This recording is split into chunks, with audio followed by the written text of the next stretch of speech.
ছাত্ৰী সকল ইতিমধ্যে আমি স্বৰবৰ্ণ আৰু ব্যঞ্জন বৰ্ণৰ অসমীয়াৰ লগত ইংৰাজী কেনেকৈ আমি উচ্চাৰণ কৰিব পাৰো এইখিনি আমি কৰিলো নহয় জানো।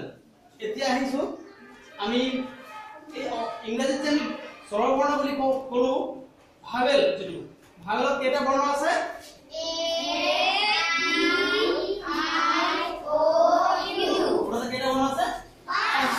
A E I O U। আমাৰ অসমীয়াত কি হয়, যেতিয়া আমি শিকো তেতিয়া মানে আমি আগাৰ হসয় হসয়কাৰ এনেকৈ আমি শিকো নাই, সব সকলো বৰ্ণৰ স্বৰবৰ্ণৰ নিজৰ নিজৰ মাত্ৰা আছে নহয় জানো।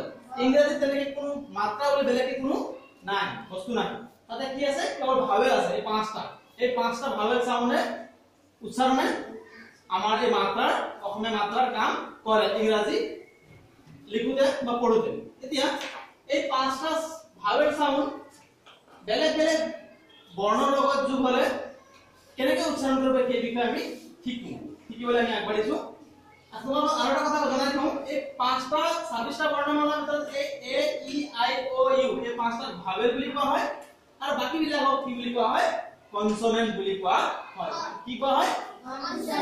কনসনেন্ট বুলি কোৱা হয়। আৰু কনসনেন্ট কেইটা হ'ব? এতিয়া 26টা যদি ভাৱেল 26টাৰ পৰা যদি 5টা ভাৱেল হয়, কনসনেন্ট কেইটা হ'ব? 21টা হ'ব নাই? There are 21 consonants। ঠিক আছে? আচ্ছা, এতিয়া আমি এই ভাৱেল উচ্চাৰণ A E I O U এই ভাৱেল উচ্চাৰণবিলাক বেলেগ বেলেগ বৰ্ণৰ লগত কৰিলে কেনেকৈ উচ্চাৰণ হ'ব সেই বিষয়ে আমি আলোচনা কৰিম। প্ৰথমতে আমি B বৰ্ণটো বাছি লৈছো। ঠিক আছে? উচ্চাৰণ কৰিব মোৰ লগে লগে কৈ যাবা। B A বা B E be B I B B O bo B U bu। আকৌ C যদি আমি লগাও তেনেহলে C A ka C E se C I C C O ko C U bu। এটা কথা তোমালোকে মন কৰিবা, C টো ইংৰাজী বৰ্ণমালাৰ ভিতৰত আটাইতকৈ উৎপত্তীয় বৰ্ণ।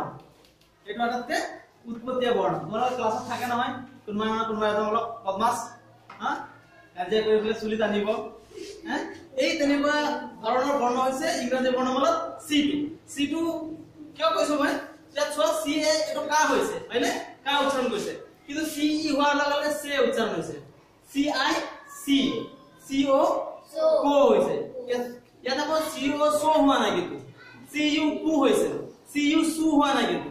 ঠিক আছে? গতিকে ইংৰাজী বৰ্ণমালাৰ C আখৰটোৱে অসমীয়া বৰ্ণমালাৰ C মানে অসমীয়া বৰ্ণমালাৰ প্ৰথম স্বৰো উচ্চাৰণ কৰে, কেতিয়াবা কৰো উচ্চাৰণ কৰে।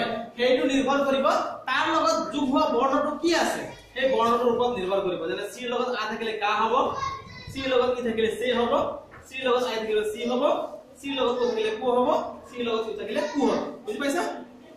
ঠিক আছে। এতিয়া বাকি বিলাকৰ ক্ষেত্ৰত তেনেকুৱা সমস্যা নাই। আমি আগবাঢ়িছো। D A da D E de D I D D O do D U do F A fa F I fe F I fi F O fo F U fu G A ga G E ge G I gi G O go G U bu। আচ্ছা, গ বৰ্ণৰ উচ্চাৰণ সাধাৰণতে G উচ্চাৰণ সাধাৰণতে গ হয়, G মানে গ উচ্চাৰণ হয়। কিন্তু যদি ডিৰ লগত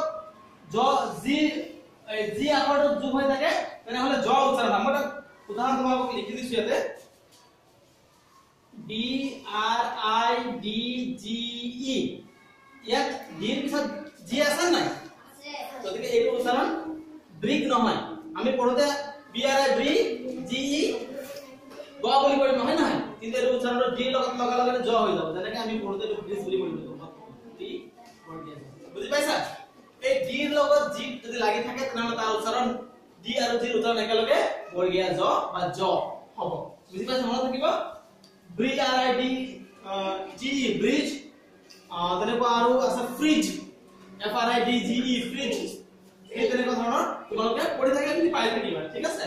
এতিয়া বৰ্তমান তোমালোকে থুমুকে এইটোৱে জানি থোৱা যে ডি ৰ লগত যদি জি থাকে এই জি আখৰটো থাকে তেনেহলে তাৰ উচ্চাৰণ বৰ্গীয় জ হ'ব ঠিক আছে ওকে আগবাঢ়িছো এই যে হা এই জি হে এই যাই হি এই যে হো এই জি হু যে যা যে ই যে আই জি যে ওজো যে ইউজু के एका के इके के आईकी के ओको के युकु एलेला एलिले एलाइली एलोलो एलुलु एमेमा एमिमे एमाइमी एमोमो एम्युमु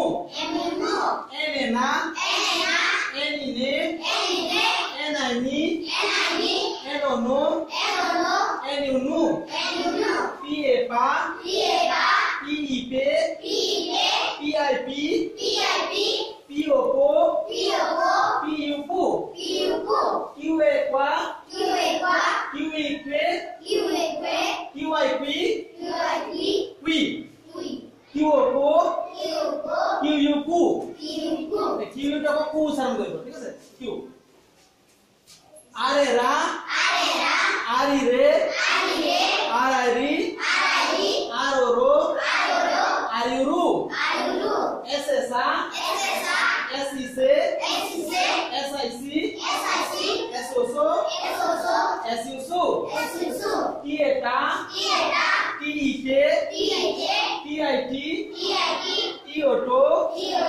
টিউটু ভিএভা ভিইভে ভিআইভি ভিওভো ভিউভু ডব্লিউএওয়া ডব্লিউইওয়ে ডব্লিউআইভি ডব্লিউওও ডব্লিউইউ এক্সএসা এক্সিসে এক্সআইসি এক্সওসো এক্সইউসু এইটো এক্সে স উচ্চারণ কৰে ঠিক আছে স উচ্চাৰণ কৰে স আৰু কেতিয়াবা পয়সা এক স উচ্চাৰণ কৰে ক আৰু স যেটো যুক্তাক্ষৰ এই উচ্চাৰণটো এক্সে কৰে মনত থাকিব মানে যেনেকৈ আমি 6 বুলি কলো 6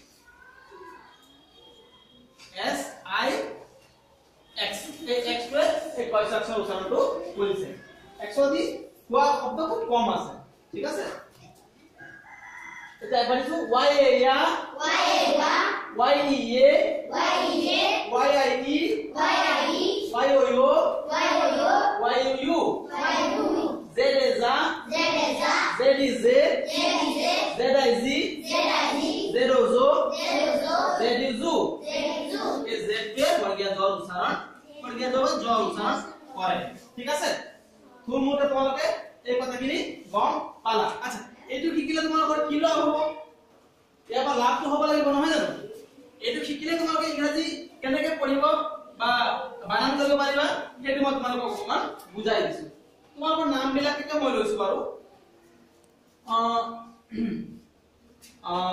তোমাৰ নামটো কি আছিল প্ৰিয়া ঠিক আছে এটা প্ৰিয়া বানানটো P R I Priya Y A মই অসমীয়াত লিখি দিছো প্ৰিয়া এটো হলে তোমাৰ নামৰ বানানটো আচ্ছা এতিয়া এইটো আমি কেনেকৈ পালো P আৰু এটা তোমালোকক ক'বলৈ পাহৰিছো তোমালোকক মই কৈ থওঁ যে অসমীয়া বৰ্ণমালা যেনেকৈ যুক্তাক্ষৰ আছে নে যেনে এই পয়ৰপ্ৰটোকে লৈ লোৱা পয়ৰপ্ৰ হয়নে ইংৰাজী বৰ্ণমালাত যুক্তাক্ষৰটো অসমীয়াত কি হয় এটা আখৰত এটা আখৰ লাগি থাকে ইয়াত কি আখৰ লাগি আছে অ আৰু ৰ হয়নে অ আৰু ৰ মিলি পেলাই পয়ৰপ্ৰ হৈছে কিন্তু ইংৰাজী বৰ্ণমালাত কি হয় যুক্তাক্ষৰটো এটা আখৰৰ ওপৰত বা তলত এনেকৈ লাগি নাথাকে যুক্তাক্ষৰটো যদি বুজাবলৈ সহজ আছে বহুত সহজ ইংৰাজীত সেইটো হৈছে দুটা আখৰ যেটো উচ্চাৰণ হৈছে দুটা আখৰ একেলগে লিখি দিয়া ইয়াত কি উচ্চাৰণ হৈছে পয়ৰপ্ৰ অ আৰু ৰ তাৰ মানে ক উচ্চাৰণ কি কৰিব পি আৰু ৰ উচ্চাৰণ কি কৰিব আ গম পাইছানে ক আৰু ৰ পয়ৰপ্ৰ হৈ গৈছে এতিয়া প্ৰি ই আছে নহয় আই I লাগিব হয়নে ই উচ্চাৰণ কৰিবলৈ I Priya Y A actual Y A ইয়া গম পাইছা Y A ইয়া প্ৰিয়া আজে যুক্তাক্ষৰ থকা বানানত কেনেকে ইংৰাজী বৰ্ণমালা তোমাক অন্যান্য আখৰবিলাকৰ যুক্তাক্ষৰ চাবা তোমালোকে চোৱা ND নয়ডো এন্ড আমি কেনেকে লিখো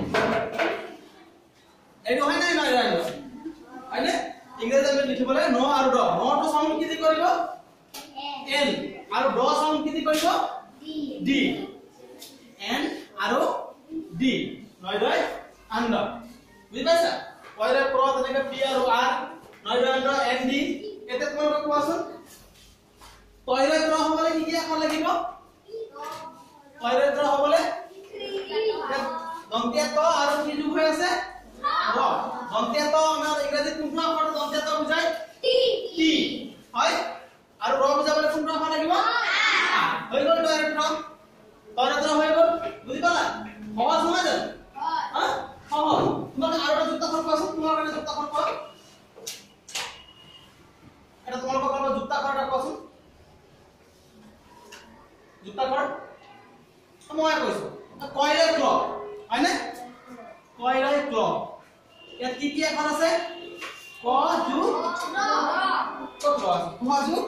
ল আছে হয়নে ক জু ল আচ্ছা ক বুজাবলৈ ইংৰাজী আখৰ কোনটো ব্যৱহাৰ কৰা হয় কে ল বুজাবলৈ কোনটো আখৰ ব্যৱহাৰ কৰা হয় লগাই দিয়া হয় যুক্তাক্ষৰ সহজ নহয় জানো খালি তোমালোকে উচ্চাৰণটো জানিব লাগিব কোনটো আখৰ কি উচ্চাৰণ কৰে সেইটো যদি তোমালোকে ভালকে গম পোৱা এই চাৰ্টটো ভালকে গম পোৱা তোমালোকে ধুনীয়াকৈ ইংৰাজী শিকিব পাৰিবা আচ্ছা কয়লে ক্ল বুজি পালা আচ্ছা ক বুজাবলৈ আকৌ সিউ ব্যৱহাৰ হয় চাবা দেই মই ইন্টারেস্টিং সি বুজাবলৈ কয়লে ক্ল এটা ক্লাছত কে এল নহয় কিন্তু ক্লাছত সি এল হ'ব সি এল এ ডাবল এস কাৰণ মই আগতে কৈছো সিউ কেতিয়াবা ক বুজায় এই অকমান কিছুমান কথা আমি পঢ়ি থাকিলে তুমি শিকি থাকিম তোমালোকৰ যদি যত্ন কৰা তোমালোকে এইখিনি কথা বুজিব পাৰিবা আচ্ছা মই নামত আছিলো নামত কৈছো আকৌ নামলৈ কৈছো এটা যুক্তাক্ষৰ থকা নাম থকাৰ কাৰণে মই যুক্তাক্ষৰৰ বিষয়ে বুজাবলগীয়া হ'ল আচ্ছা বেলেগ নাম তোমালোকে কোৱা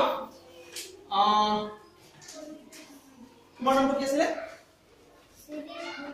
ৰাহুল ৰা অসমীয়া আমি লিখি লৈছো ৰা হয় হু ল আচ্ছা এতিয়া ৰা বুজাবলৈ মই পঢ়াটা কোনটো ৰা কোনে বুজাইছে আৰ এ আৰ কি লাগিলে ৰা হ'ব এ আৰ এ ৰা ভুল হু হু উচ্চাৰণটো কোনটো বা আহিব হু কোনটো বা এইচ ভেৰি গুড এইচৰ লগত কি লাগিলে হু হ'ব H U H U H কি লাগিলে কি হ'ব হু ৰাহু এল কি হেতি বুজাব